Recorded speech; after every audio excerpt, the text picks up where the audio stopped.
So thank you all for joining us. It's great to see so many of you. Just to make you aware, this is being recorded for us to send out to anyone that misses it. This is the first time of me hosting a live virtual parental event, so please keep that in mind and be kind. So tonight we also have staff members to support and answer your questions. So we have Mr. Bisley advising on operations and logistics, Laura Collins with exams and curriculum, Steve Colby with apprenticeships and employer engagement, Lynn Donaldson, I believe, is there. So she's going to be talking about student wellbeing. I believe we will have later on Pete Kelly joining us for Key Stage 5 engineering, and I'll be advising on UCAS. So this event is to solely discuss the presentation and information surrounding that, but we are on hand to address individual questions that may be relevant to your child at a later date. Before we get started then, I just want to update you on some important Key Stage 5 information. So firstly, if we look at mentoring support, as mentioned in the presentation, our Year 13 mentors are Marcus Loosemore and Emma Hollywood, so you can contact them via email or telephone.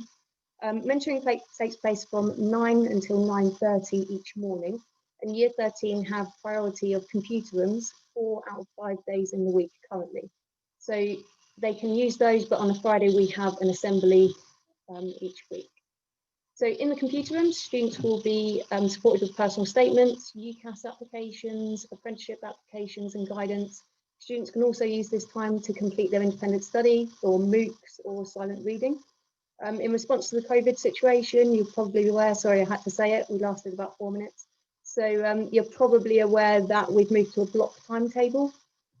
As I've mentioned, we do advise students to work from home during independent study where possible. I know a few parents have contacted me about transport issues and things like that. Please do contact me if you've got anything where you think students do need to stay in the building and things like that, and we can discuss those. But obviously we are trying to reduce footfall in the building just for safety. Mentoring, therefore, is not compulsory on all days that students don't have an AM lesson, or if they have no lessons at all, they don't need to be in for the mentoring or that day. Laura mentioned academic mentoring. This is something that worked well last year with our Year 13 cohort and will begin after half term. So Year 13 students are currently being identified for this, and identifiers will be those that are highlighted as a need for bridging gaps in knowledge, along with those underperforming in certain areas and certain subjects. So as I said, this will be recorded, so if you do need to take note of these dates, I'm going to say them fairly quickly. So October 9th, you have the Attitude to Learning report that will go home for all year groups.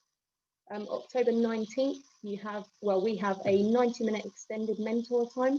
So this will be for students to discuss their attitude to learning with their mentor and discuss any progress or well-being concerns. This will also give extra support time for personal statements where students are struggling. On October 23rd, we have a staff inset day. So obviously students will not be needed in school for that day. On the 2 weeks beginning November 9th, will be Year 11 and Year 13 mock examinations. So these grades will support us with predicted grades for UCAS applications to be submitted before January the 15th.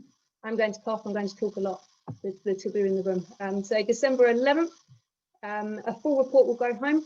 So this will be informed by the mock data that we collect. That should then inform, if students want to send their applications before the January 15th deadline, we can look at predicted grades for subjects and UCAS applications and all those things. So they do not necessarily have to wait until that time, but we would recommend at this point that students wait for that mock data result to come through. So the next topic then, apprenticeships. As you saw, hopefully, on my section of the presentation, we pride ourselves in the destinations that our Key Stage 5 students secured, especially last year. That was no exception. The success rate was due to 4 key elements, really, with our Year 13 last year. The first one being early identification, resilience, hedging their bets, and preparation. So with early identification, students were being specific and doing their research on companies that were of interest to them. This allowed them to put us in contact with them and the correct sponsors. It isn't enough to tell their mentors that they just want to go into engineering or they just want to go into a specific subject area. They need to be looking at what companies and why they want to go to them. So they need to be doing research before they ask for this support. Resilience, then, students are going to get turned down. I don't think they've fully realised or accepted this yet, but these apprenticeships are very competitive and the companies are looking for the best of the best. So especially as the current climate means that there's economic uncertainty, unfortunately, and some students did miss out on apprenticeships last year and will also be in that boat applying this year with our current year 13 cohort. In terms of hedging their bets, my advice would be to apply to as many apprenticeships as possible. The interview practice will be crucial for them. And after speaking to some students, they do believe that they're going to get the first apprenticeship that they apply for. So they just need to make sure that they're getting as much practice in interviews and they're getting feedback on what they're doing with their applications. In terms of preparation, students must be prepared for when these opportunities go live. Generally, this will be between late November and January when these apprenticeships start to come online. They should be checking Unifrog frequently. So this is a platform that the school buy into to ensure that students have up-to-date information and support. So there are some companies that don't publicly advertise their apprenticeships, and Unifrog will update their apprenticeships every 24 hours. So they'll go through company websites and they'll share opportunities with our students. So my last topic that I'm going to cover is UCAS. So students should have already submitted their draft personal statements to mentors. I know this isn't the case because I've been speaking to them every morning. So we need to look at students getting their applications back to us and getting their personal statements ready to go. All applications can't be submitted until students have checked their drafts and paid for their application and come to see me. So there will be a tab at the bottom which says submit application that actually just comes to me. It won't go to universities. So we just will have a meeting with every student. So students should be checking the UCAS tariff calculator before they make their option choices. This can be found online. This will calculate their total number of UCAS points in order for them to apply for the correct course. I urge them to read the course entry requirements carefully before selecting their options, as some courses have strict guidelines as to whether or not it can be UCAS points or a set grade, in particular A levels. So the students are advised to select 5 course options or 5 university options, can be from the same course, with 1 aspirational, some firm choices and 1 fallback option. If students want to, they can then apply to clearing if they're not happy with the selections or they didn't meet the minimum requirements. That comes later on, well, next year really. And then there will be clearing support closer to the time for us to discuss with students. We must be aware that university places will be even more competitive than previous years due to the increased number of deferrals from this year. So it's important that students consider this when they're completing their applications and they're doing their personal statements. Any students that have spoken to their mentors and want further guidance on apprenticeships and employer sponsors and things like that, they can speak to myself or they can speak to Katie Chapman, who works as our employer engagement advisor. So I'm going to hand over, hopefully, to Lynn Donaldson, who's going to share a little bit more information about student bursaries. If you are there, Lynn. I am, yes. Just bear with me. I'll just try and share my screen. Okay. No. Can you allow me to share my screen, Charlotte, please? I thought I heard. Yep. Give me a second. Thank you.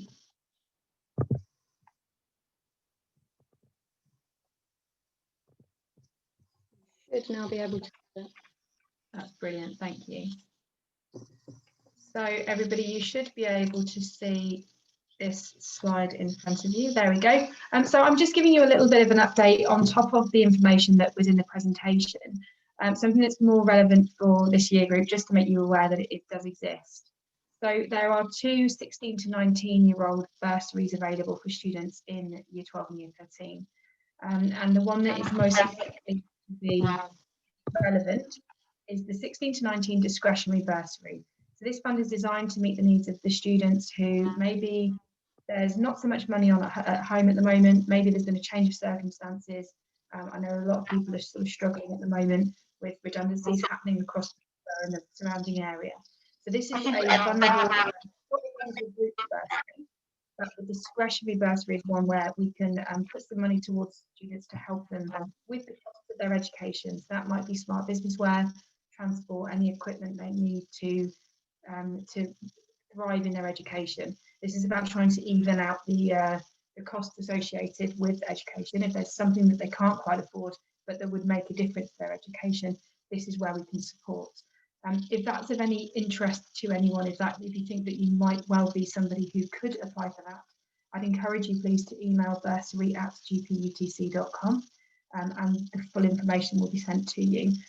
We have already spoken to our vulnerable students, and that is a slightly separate block of money, but this one is available to every student if we feel that there is a cost associated that they can't currently meet.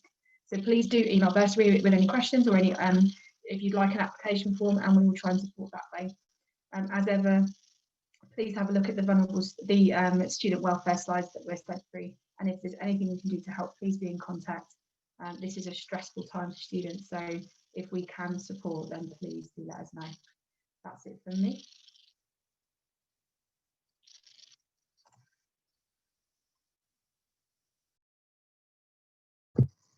Okay, so I'm going to hopefully ask for some questions. If you'd like to type them into the areas below. I have a couple of points that I can discuss whilst we wait for people to do that.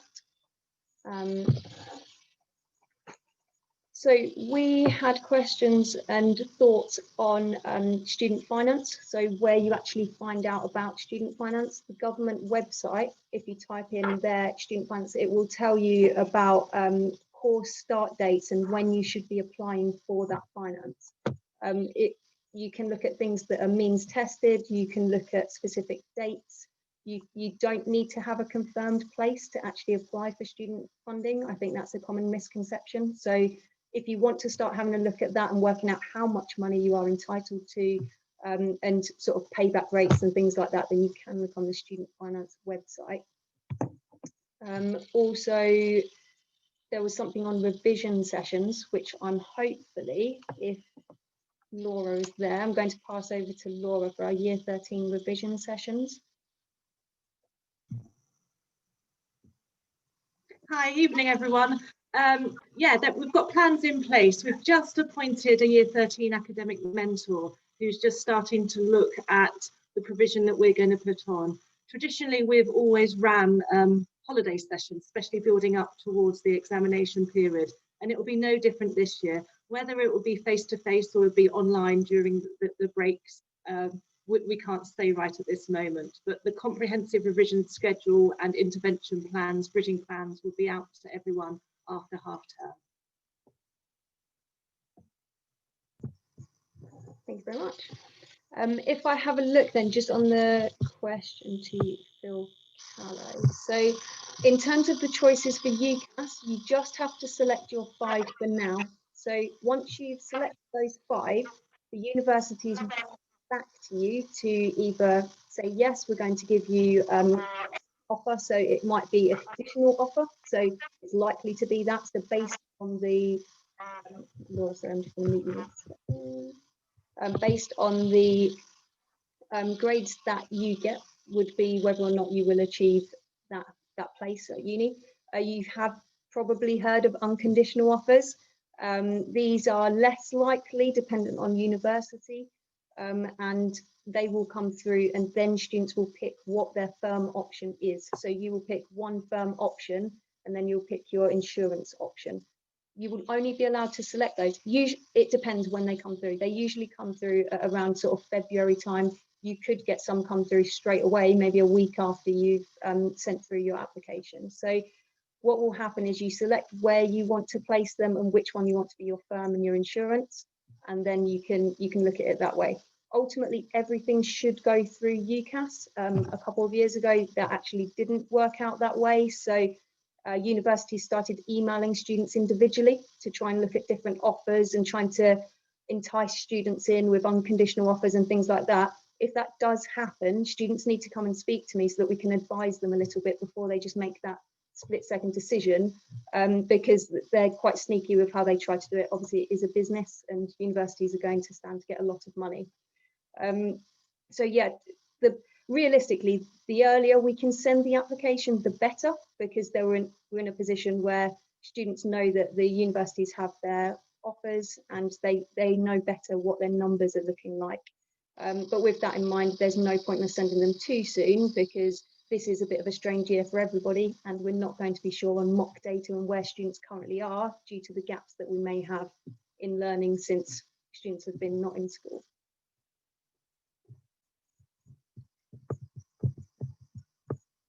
I'll just have a look at the chart.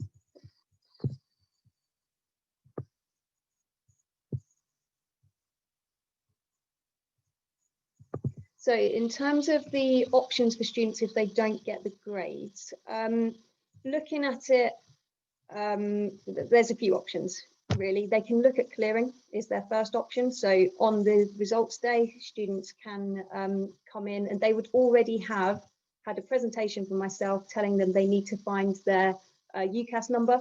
They need to find the numbers of universities that have got clearing places. The database will start to go live about a week before results day. So courses that haven't already filled from certain universities will go live. There's usually a lot of movement on clearing day because some people might get better grades than they anticipated, which frees up options for their courses, and others might not have necessarily got the grades that they wanted. So there's a lot of movement. We are in school to support on that day. We open early for students to come in and for us to sit with a computer, with a phone. We can talk to universities if needed. And we will support them that way in terms of university places. We don't know what is going to be like with apprenticeships. We can only work with the sponsors that we have. We can only work with the options that we have. All that we can do at this stage is make sure that we've got the best possible applications, the best possible references, and any information that we can provide for our students.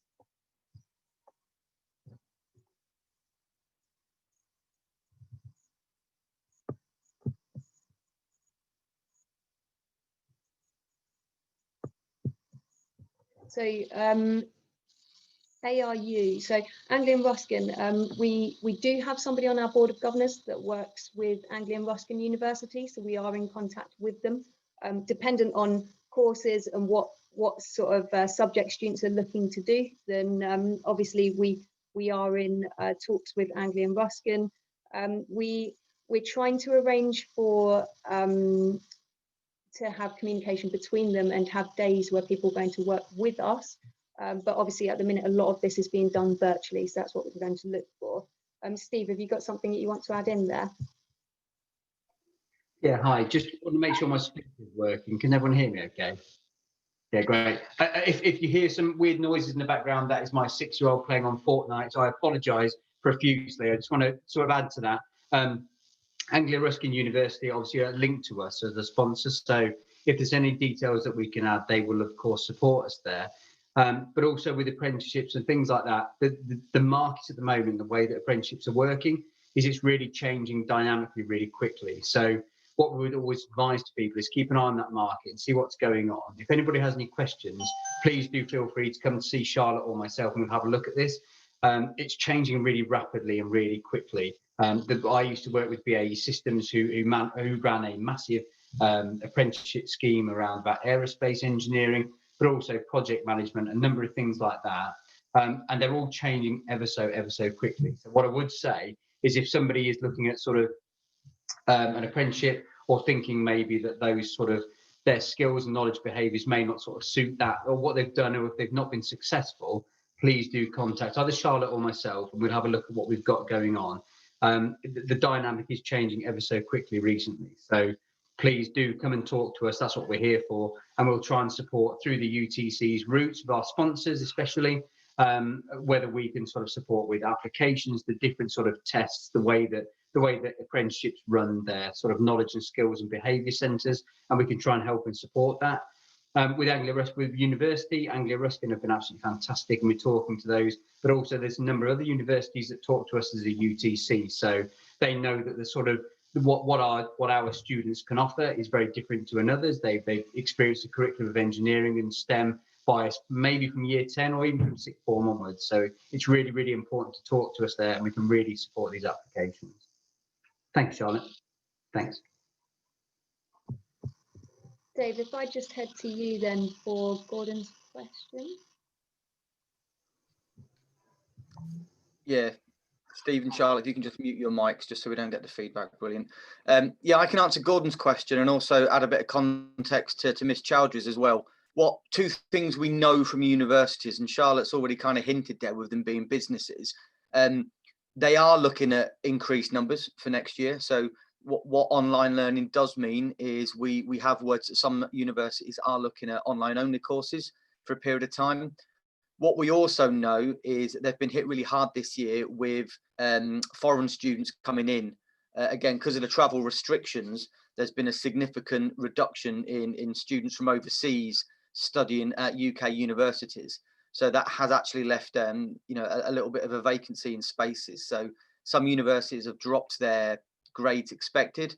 So certainly the question earlier around students are not getting the grades that they're predicted, exactly what Charlotte said, you know, phone them up, have a plan B, have a plan C, because these universities are really desperate to get students in because they are businesses that, you know, ultimately they need these students to be able to survive. So almost unlike the apprenticeship schemes where they are being a bit more selective because it is a bit more difficult, the universities quite the opposite really. So, you know, certainly keep your eyes, again, a bit like Steve said, keep your eyes on what the universities are saying. But the two things we are hearing is that because of the lack of overseas students, you know, that there are more places for UK-based students. And one thing that the online learning is enabling is for them to enrol more students on the courses that they've got available.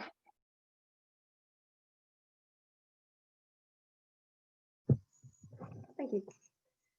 Okay, so I'm just looking for any more questions. I can't currently see any.